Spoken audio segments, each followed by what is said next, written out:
Mesdames et messieurs, bonjour. Cette semaine, la série Cogito traite de droit international appliqué en environnement, du rapport entre stress et conditions cardiovasculaires et du cancer du sein.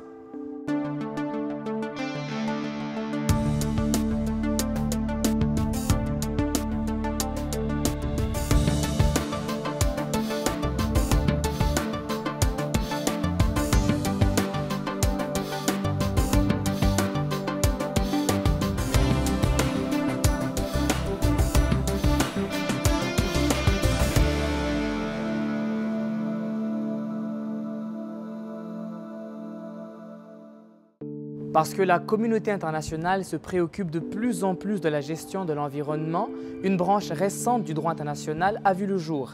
Pierre Watrin, qui représente la faculté de droit, examine les possibilités et les limites de la criminalisation des atteintes portées à l'environnement, et ce, à l'échelle internationale. Pierre Watrin, bonjour. Bonjour. Vous représentez la faculté de droit. C'est bien ça. Et ce qui vous intéresse particulièrement, c'est le droit international de l'environnement. Est-ce à dire, si je devais résumer, que vous seriez pour une espèce d'organisme qui ressemblerait à la Cour pénale internationale, mais qui, elle, ferait le même travail au niveau de l'environnement? La question que je me pose dans le cadre de mon projet de thèse, c'est est-ce que la criminalisation des atteintes massives à l'environnement est une avenue en droit international pour améliorer finalement l'arsenal juridique de protection de l'environnement en droit international. Donc, est-ce que cela impliquerait la création d'une Cour internationale pénale de l'environnement?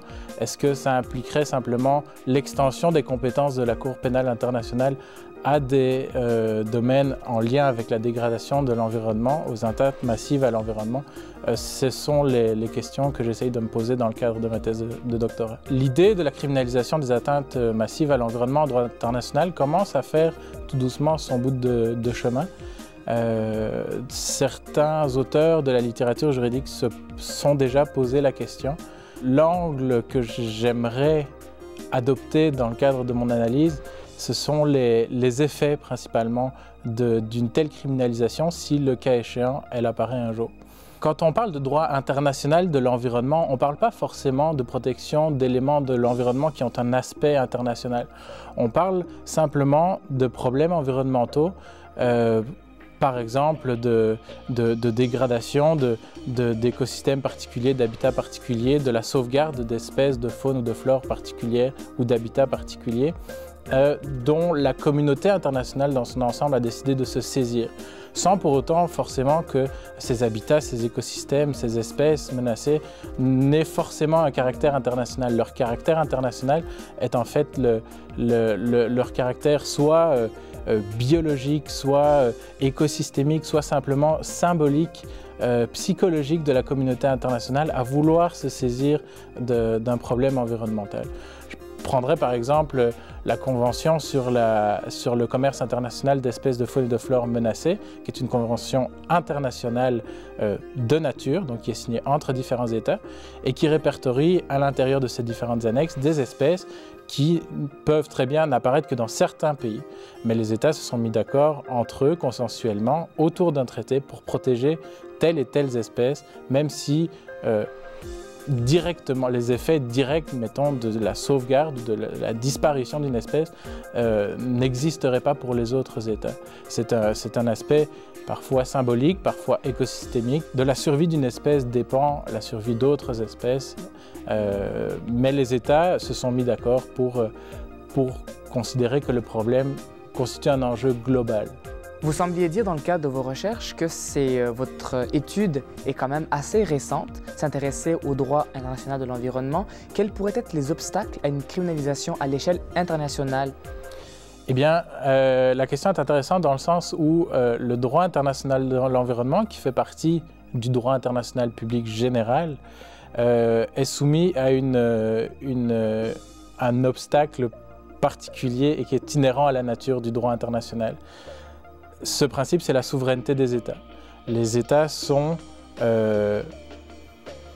souverains et sur leur territoire et sur leurs ressources naturelles a fortiori, et ont donc le droit mis à part certaines limites, ils ont donc le droit de faire ce qu'ils veulent de leurs ressources naturelles. Donc ma thèse, c'est celle-là, c'est de dire, puisque le droit international pénal s'est déjà saisi des atteintes massives aux droits de l'homme, en temps de guerre ou en temps de paix, on pense aux crimes de génocide, aux crimes contre l'humanité, aux crimes de guerre, à certains crimes d'agression qui peuvent constituer des atteintes aux droits de l'homme aussi.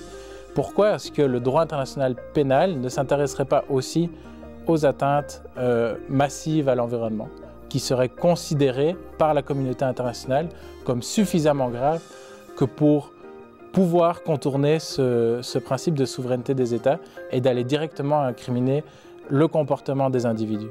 Est-ce qu'à ce niveau-là, un organisme, comme j'ai nommé tantôt la Cour pénale internationale, pourrait donner des exemples de choses à faire? Est-ce qu'on pourrait s'en servir de manière mimétique un peu? La Cour pénale internationale s'intéresse à 4 grandes catégories de crimes internationaux qui sont définis comme tels dans le statut de Rome et auxquels la Cour internationale pénale doit se tenir.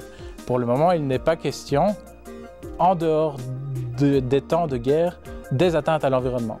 Les atteintes à l'environnement sont déjà condamnées en temps de guerre. Certaines atteintes à l'environnement, on pense par exemple à l'utilisation de l'agent orange pendant la guerre du Vietnam. Il s'agissait d'une arme de guerre, mais qui constituait, en plus d'être une atteinte aux droits de l'homme et aux droits des combattants, était une atteinte à l'environnement majeure.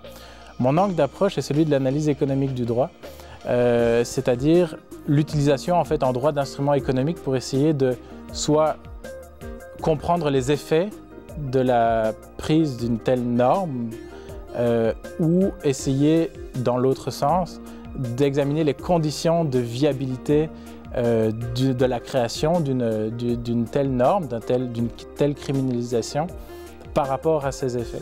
Quand on prend en compte vos thèses, comment réagissent vos pairs en matière de droit, justement, et particulièrement de droit international? La littérature juridique et certains de mes pairs probablement pensent que la criminalisation des atteintes à l'environnement est vu les obstacles politiques qu'elle représente, est une cause perdue et est un acte, une forme d'évolution du droit international de l'environnement qui n'arrivera jamais. Quelle est votre opinion à vous à ce propos?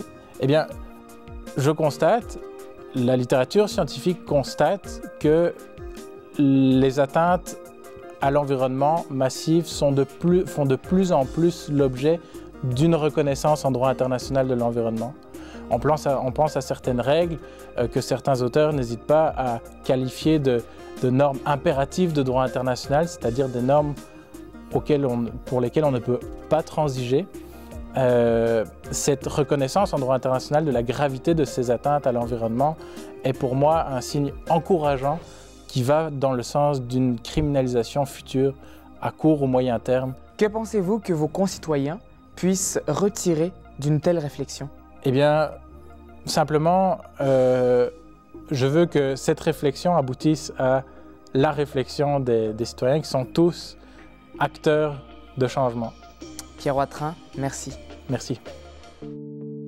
Si le stress a permis à l'homme de survivre depuis la nuit des temps, il peut aussi être son talon d'Achille. Ainsi, Sandrine Egg-Deslois, qui représente la faculté de médecine, s'intéresse à la relation entre conditions cardiovasculaires et le stress.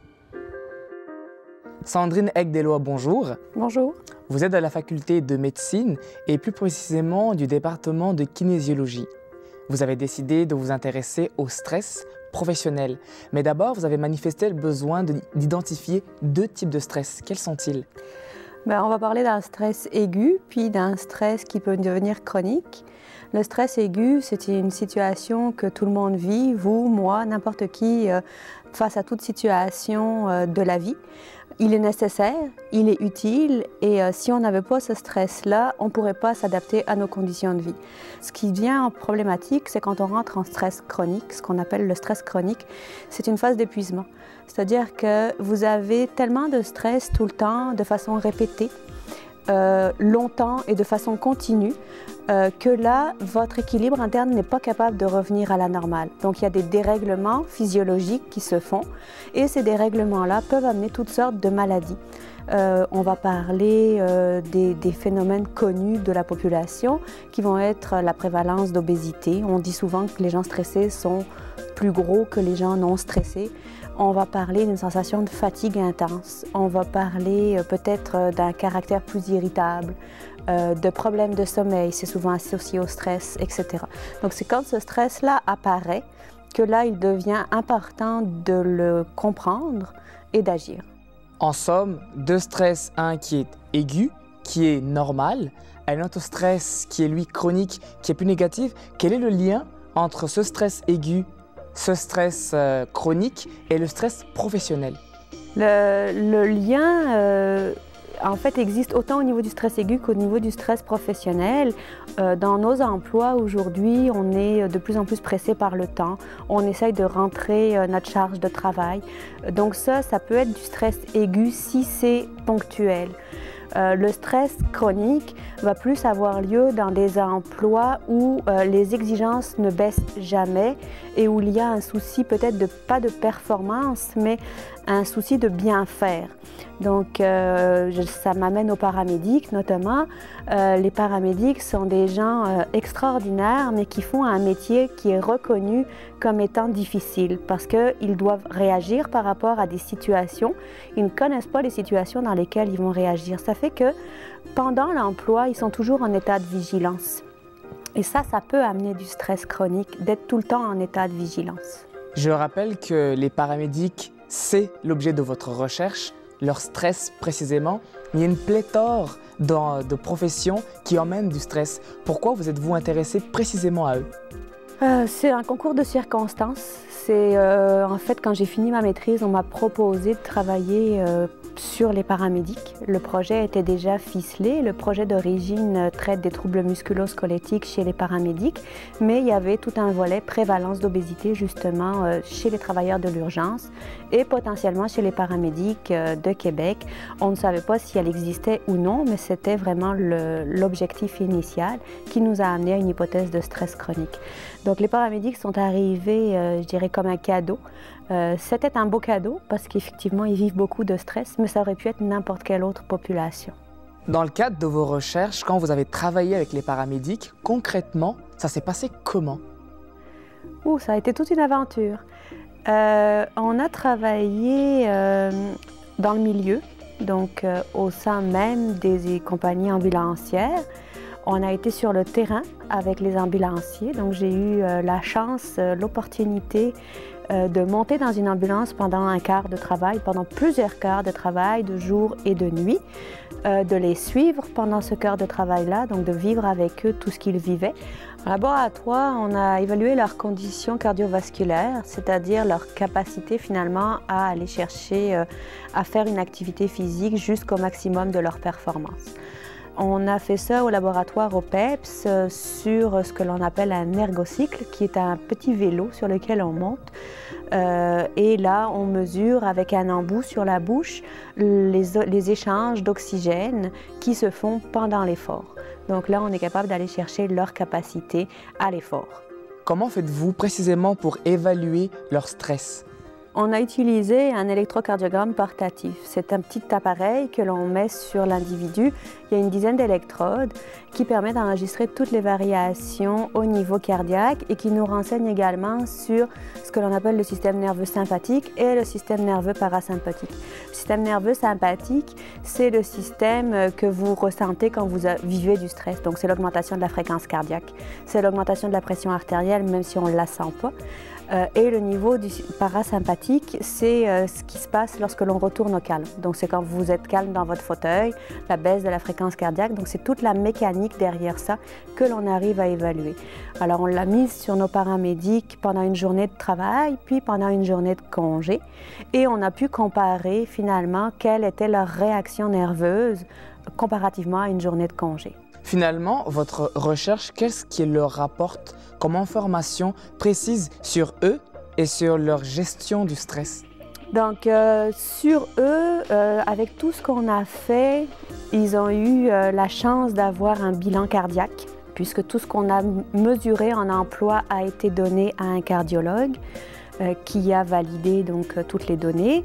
Et ils ont également tout un bilan énergétique qui leur permet de comprendre leur comportement en emploi et en congé une fois encore. Donc ça leur permet d'ajuster. On peut leur faire des recommandations puisqu'on a des nutritionnistes au PEPS de l'Université Laval. On a également des kinésiologues qui peuvent leur faire des recommandations et on leur a fait une évaluation de la condition cardiovasculaire. Donc on a pu les sensibiliser au fait qu'il était nécessaire d'avoir une condition cardiovasculaire assez bonne pour pouvoir encaisser, finalement, vivre le stress à long terme. Est-ce que vous, dans votre carrière, vous songez à explorer plus ce stress dans d'autres sphères professionnelles?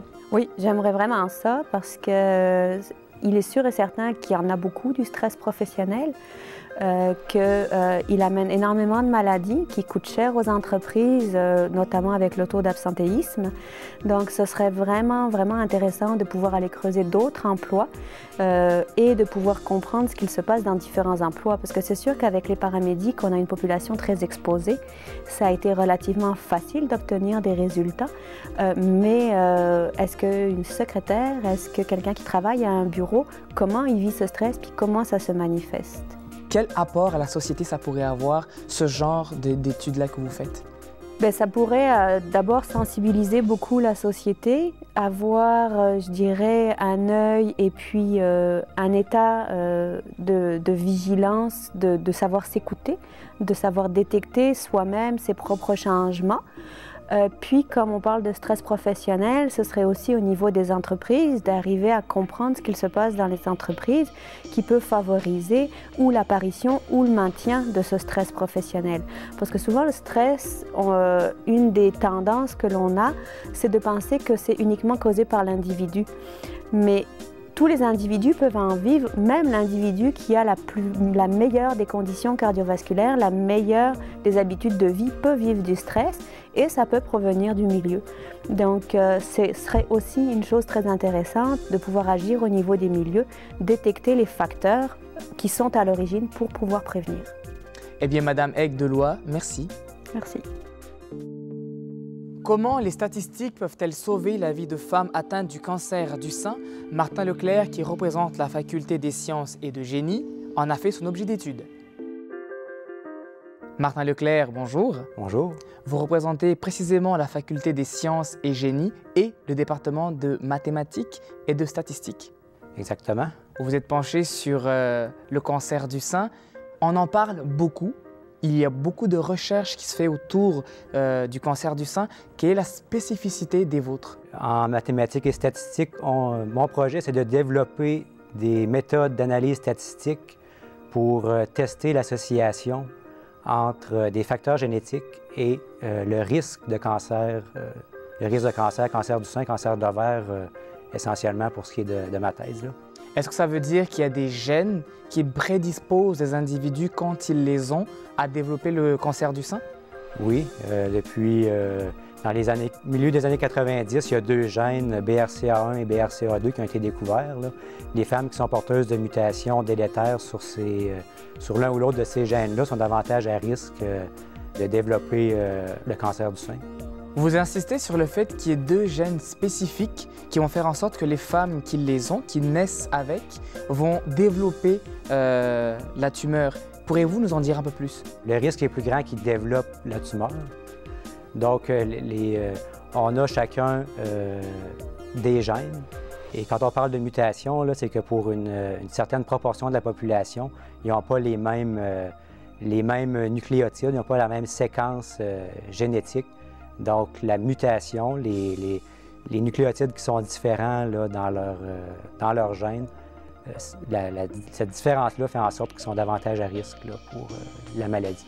Et comme ces personnes-là sont davantage à risque, on s'intéresse à cette sous-population-là et on veut identifier d'autres facteurs génétiques qui permettent d'expliquer une variabilité plus grande dans le fait d'avoir le cancer ou de ne pas l'avoir. Il y a un autre paramètre que vous avez pris en compte, vous, c'est l'âge. Pourriez-vous nous en parler encore une fois? Oui, ça, c'est ce qu'on appelle le phénotype. C'est notre variable qu'on tente d'expliquer par notre variable explicative, le facteur génétique. Donc, c'est l'âge de diagnostic et c'est dans un contexte de durée de vie. Donc, en plus de l'âge, on a une autre variable qui est une variable binaire qui vaut 0 ou 1. Donc, par exemple, dans notre base de données, on peut avoir une personne 45 ans, puis à côté, on a un 0 ou un 1. Si c'est un 1, ça veut dire que la personne a eu un diagnostic de cancer à 45 ans. Et si c'est un 0, ça veut dire que tout ce qu'on sait, c'est que la personne à 45 ans n'avait pas un diagnostic de cancer. Elle en aura peut-être un à 51 ans, à 64 ans, à 71 ans, on ne le sait pas. Mais cette information-là, comme telle, qu'elle n'avait pas le cancer à tel âge, il faut en tenir compte dans l'analyse. C'est une information là, précieuse pour vérifier, tester statistiquement s'il y a un lien entre un facteur génétique et le risque de cancer. Votre recherche a l'air très spécifique. Pourriez-vous nous détailler comment est-ce que vous la faites? Quels sont les outils que vous utilisez, par exemple? C'est avec un ordinateur personnel et de plus en plus avec des ordinateurs. Pendant que je vous parle présentement, j'ai des calculs statistiques qui se font sur les ordinateurs du département de mathématiques et de statistiques ici à l'université. Donc, c'est possible maintenant, une fois que c'est saisi, la base de données, que les programmes informatiques sont saisis dans l'ordinateur, avec Internet, on peut lancer tout ça à distance, puis réécrire notre programme, puis essayer de changer le scénario. On fait des simulations pour valider la méthode statistique, puis ensuite, quand on l'applique à nos données réelles, encore là, on peut, suivant différentes hypothèses pour le modèle statistique qu'on utilise, procéder à différents calculs. Je présume que vous avez accès à une grande base de données pour faire vos travaux. D'où est-ce que ça provient, cette base de données-là? Ce sont des femmes qui se sont présentées dans des cliniques de génétique oncologique. Donc, on leur a proposé de participer à cette recherche-là. Puis, une fois qu'ils ont accepté, il y a du recrutement qui peut se faire aussi dans leur entourage, dans leur famille. Donc, on appelle ça une personne source ou un proband en anglais. Puis, on peut comme ça aller recruter des personnes, les sœurs, la mère de la personne. Ça pose difficulté aussi pour l'analyse parce qu'il faut en tenir compte. Souvent, les outils statistiques ont été développés sous une hypothèse d'indépendance des données. Quand des personnes appartiennent à la même famille, il faut en tenir compte encore là dans l'analyse. Donc, une fois que ça c'est fait à une échelle mondiale, là. Puis, c'est centralisé. On vérifie qu'il n'y a pas d'erreur là-dedans. Puis ensuite, moi, je reçois ça là, par l'entremise de l'équipe du professeur Jacques Simard au Centre hospitalier universitaire de Québec. Vous semblez dire qu'il y a beaucoup de partenaires autour de vos recherches qui suivent vos recherches. Comment réagissent-ils à ce que vous faites? Il y a un grand intérêt parce que les chercheurs en oncologie génétique ont des données génétiques, des bases de données très, très grandes. Là. Nous, en statistique, ça fait notre bonheur et dans les prochaines années, ça va être les bases de données vont continuer à augmenter en taille.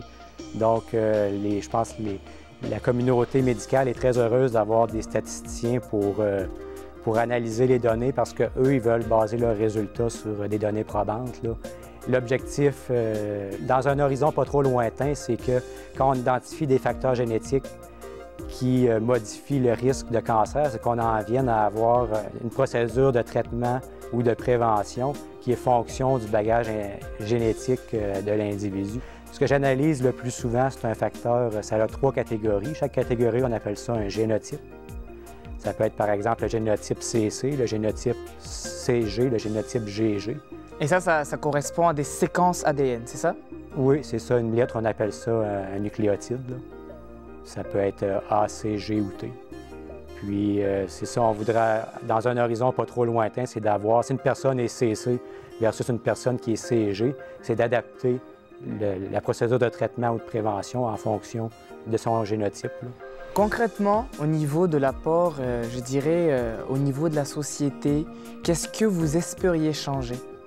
Améliorer la qualité de vie des personnes là, souffrant du cancer en ayant les meilleurs outils statistiques en main. On peut avoir la meilleure mesure du risque possible et en amont, là, avoir des stratégies de prévention, de dépistage qui vont faire en sorte que ces gens-là vont avoir, leur maladie va être prise en charge plus tôt.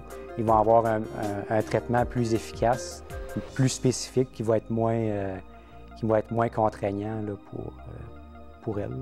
Martin Leclerc, merci beaucoup. Merci. C'est ici que se termine la deuxième saison de Cogito, une émission produite par l'Allier afin de promouvoir la recherche et la création étudiante à l'Université Laval. Au revoir et à la saison prochaine.